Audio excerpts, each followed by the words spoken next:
Good morning. आज बनवली होती मी साखरेची चपाती एंजलच्या टिफिनसाठी। खरं तर तिला चपातीला तूप आणि साखर लावून हवी होती, पण मला ते समजलंच नाही म्हणून मी डायरेक्टली चपातीच करून टाकली साखर घालून। खूपदा असं होतं की भाजी चपाती बनवल्यानंतर तिला आठवतं की तिला काहीतरी वेगळं खायचं आहे, मग असे डबल कुटाने करत बसावे लागतात मला।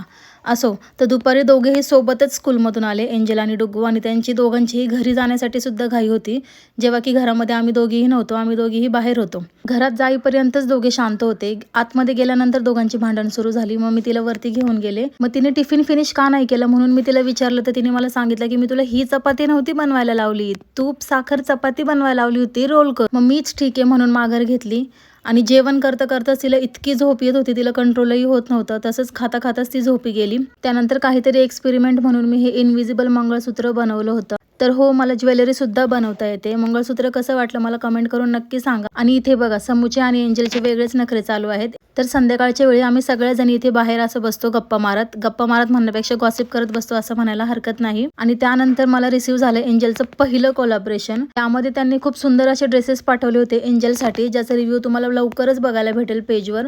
खूप सुंदर असे ड्रेसेस होते, तिला तर पर्सनली खूप जास्त आवडले। त्यावरचा डिटेल व्हिडिओ लवकरच येईल। आणि इथे बघा, यांचं किती प्रेम होतं चाललंय एकमेकांसाठी। हे असेच भांडतात, असेच खेळतात आणि मलाही असाच त्रास देतात। तर असा होता आजचा दिवस। भेटूया पुढच्या व्लॉगमध्ये। Bye bye.